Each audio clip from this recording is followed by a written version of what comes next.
नमस्कार दोस्तों, आज हम बात करेंगे ऑडियो बुक समरी के बारे में।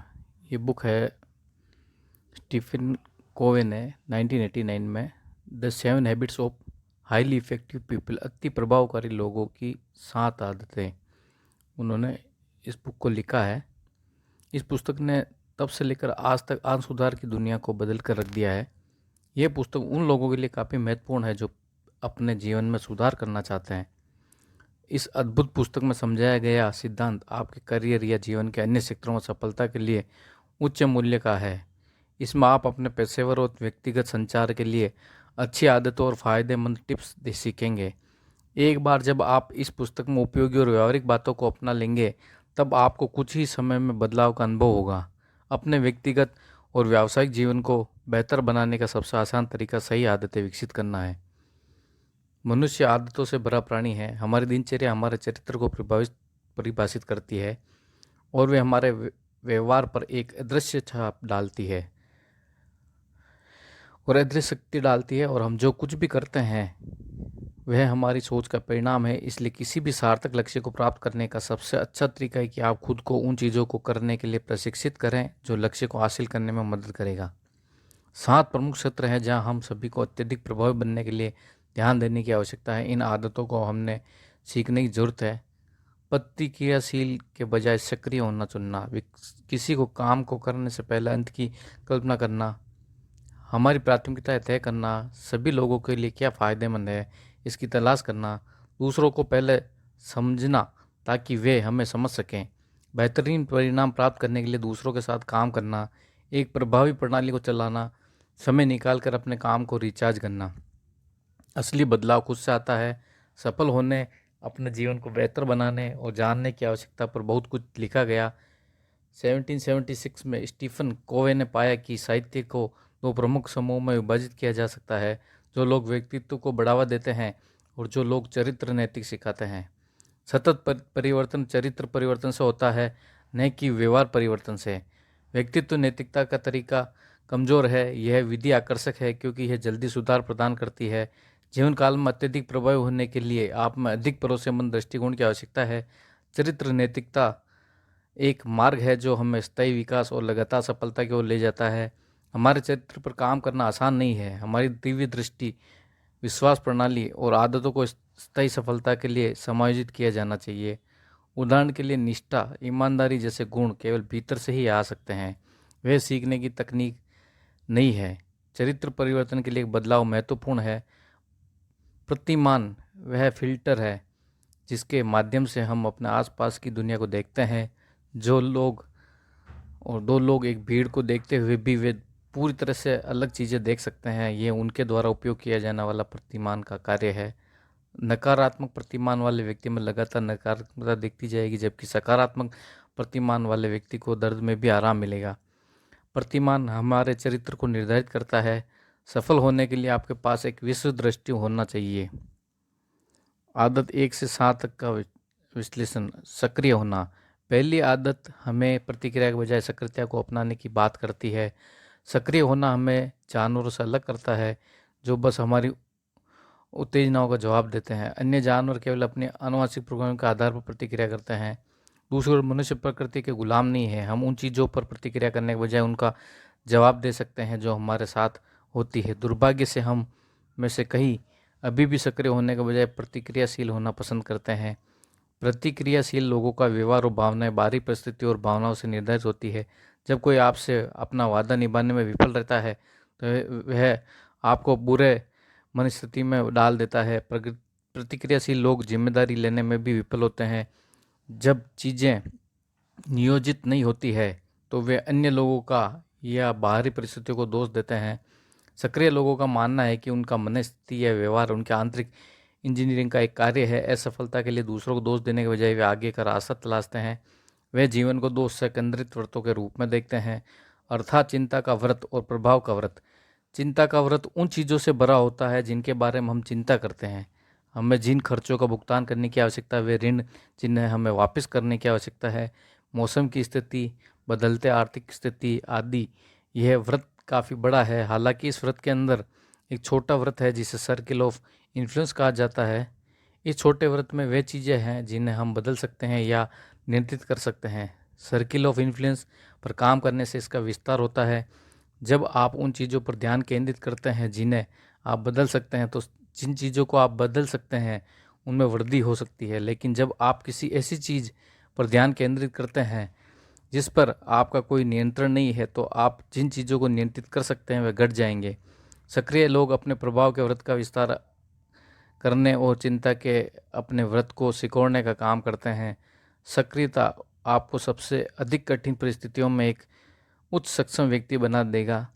द्वितीय विश्व युद्ध के दौरान विक्टर फ्रैंकल को जर्मन कंसंट्रेशन कैंप में कैद किया गया था।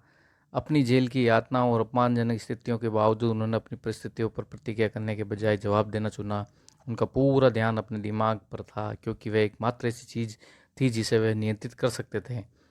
उन्होंने एक बेहतर दुनिया में अपने भविष्य के बारे में सोचा। उन्होंने खुशहाल जीवन में के बारे में सोचा और ये सोचा कि कैसे वह अपने अनुभव को दूसरों को सुनाएंगे। उनकी विचार की स्वतंत्रता अन्य कैदियों, यहाँ तक कि कुछ पुलिस कर्मियों को प्रेरित किया। आप 30 दिनों के लिए एक सक्रियता चुनौती ले सकते हैं। जब आप अपनी समस्या के लिए दूसरों को दोष देने के लिए भावुक होते हैं, तो जिम्मेदारी लेना चुनें। दोष देने के बजाय प्रभावी समाधान खोजने पर अपनी ऊर्जा केंद्रित करें। याद रखें कि वास्तविक समस्या समस्या नहीं है, बल्कि समस्या के प्रति आपकी प्रतिक्रिया है। मन में कार्य समाप्ति का विचार लेकर प्रारंभ करें। हम 2 बार चीज़ें करते हैं। सबसे पहले हम अपने दिमाग में विचार की कल्पना करते हैं, फिर हम वास्तविक दुनिया में उसी योजना को निष्पादित करते हैं।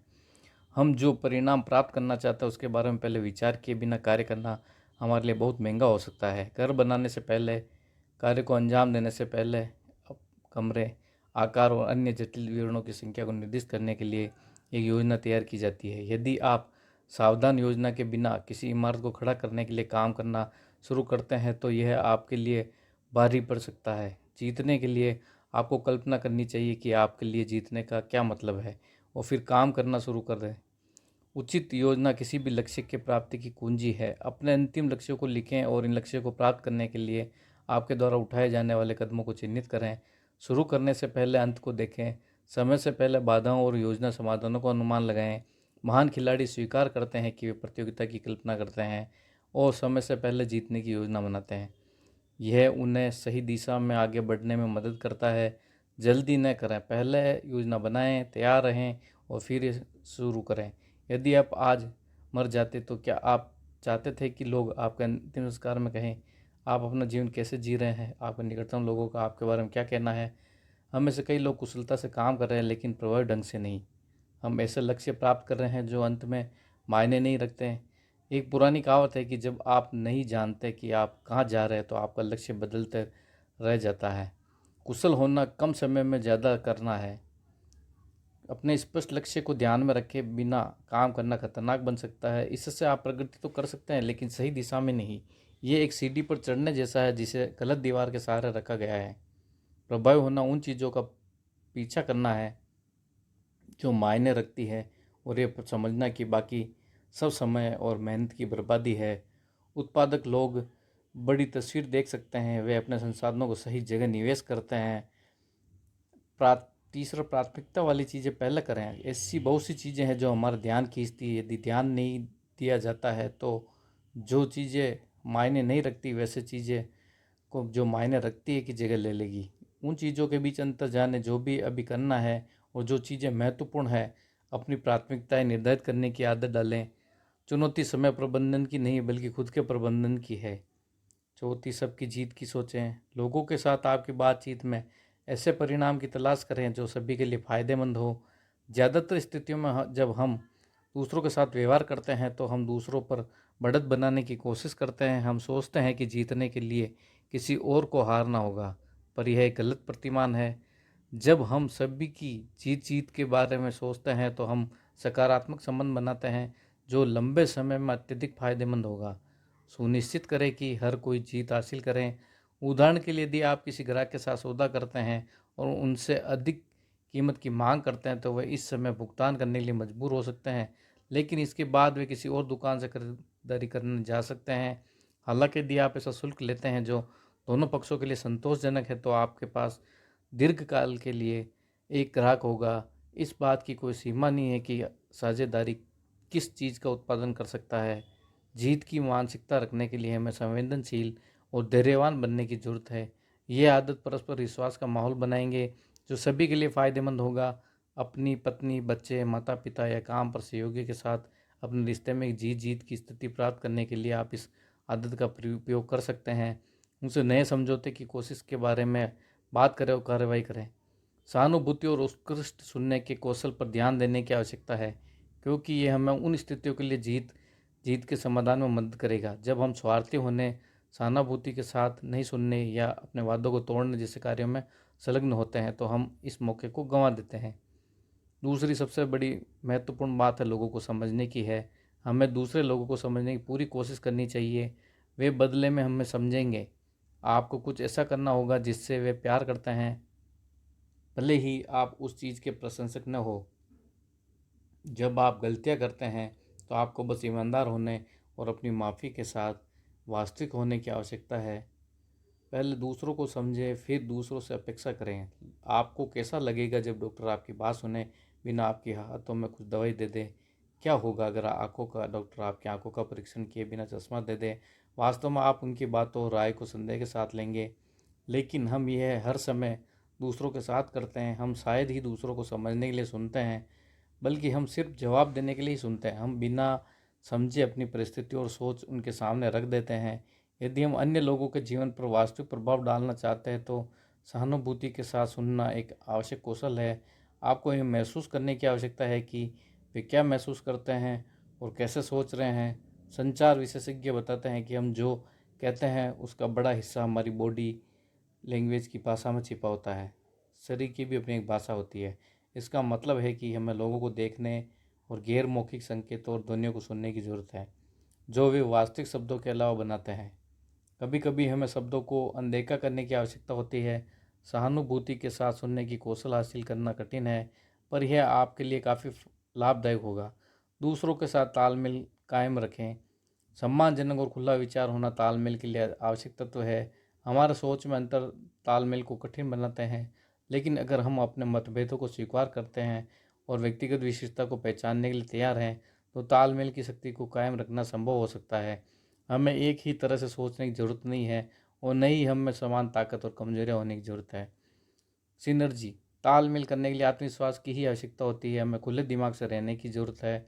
अगर हम खुले दिमाग के साथ आत्मविश्वास को जोड़ते हैं और उनके विचारों का निष्पक्ष रूप से विश्लेषण करते हैं तब हम उन लोगों के साथ हमारे संबंधों में तालमेल पा सकते हैं जिनसे हमें कठिनाई होती है।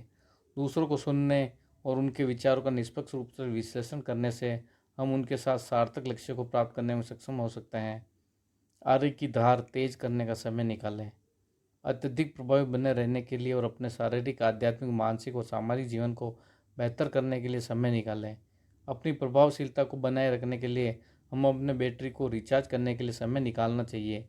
ये आरी को तेज करने जैसा है। जब लकड़हारे पेड़ों को काटते हैं तो वे आरी को तेज करने में समय लेते हैं ताकि वे प्रभावी रह सकें। आरी को तेज करने में लगा समय कभी व्यर्थ नहीं जाता। ये एक सार्थक निवेश है। लकड़हारा जो अपनी आरी को तेज करने के लिए नहीं रुकता, वह उस लकड़हारे से पेड़ काटने में पीछे रह जाता है जो अपनी आरी को तेज करने के लिए रुकता है। मनुष्य के रूप में हमारे जीवन में के चार आयाम हैं जिन्हें तेज रखने की आवश्यकता है। वह है शारीरिक, आध्यात्मिक, मानसिक और सामाजिक आयाम। शारीरिक रूप से हमें यह ध्यान रखने की आवश्यकता है कि हम क्या खाते हैं, नियमित रूप से व्यायाम करते हैं और हमारे जीवन में तनाव केवल स्वस्थ मात्रा में ही हो। आध्यात्मिक रूप दिमागी ध्यान, प्रार्थना हमारे मूल्यों और सिद्धांतों को दर्शाती है। हमारे प्रतिमानों की जांच करना आवश्यक अभ्यास है। मानसिक रूप से हमें अपने पसंद की चीज़ों को करने और अच्छी पुस्तकों पढ़ने की आवश्यकता है। हम टीवी देखने में जो समय बिताते हैं उसमें कटौती करके उसे कुछ उपयोगी बना सकते हैं। इसका जर्नलिंग, कविता या पत्र लिखना कुछ उदाहरण है। हम अपने दिमाग को सक्रिय रखने के लिए आयोजनों की योजना बनाने और अन्य आयोजनों में भी शामिल हो सकते हैं। सामाजिक रूप से हम स्वस्थ संबंध बनाने का प्रयास कर सकते हैं। अन्य लोगों को शामिल करने वाली गतिविधियों में भाग लें और उन्हें सच्चा प्यार दिखाएं। सभी के साथ शांति से रहने का प्रयास करें। अपनी ताकत को प्रतिबिंबित और नवीनीकृत करने के लिए समय निकालें। यदि हम स्थायी प्रभाव प्राप्त करना चाहते हैं तो हमें स्वस्थ आदतों को विकसित करने की आवश्यकता है जो हमारे सफल जीवन को सही दिशा में रखेगी। धन्यवाद दोस्तों। आपको अगर ये ऑडियो बुक अच्छी लगी, ऑडियो बुक समरी चैनल को आप सब्सक्राइब करें और बेल आइकन बटन को दबाएं, और इस बुक को खरीदने के लिए आप डिस्क्रिप्शन में लिंक दिया गया है, वहाँ से जाकर आप इस बुक को परचेज कर सकते हैं। अपने जीवन में बढ़ते रहिए और खुश रहिए, यही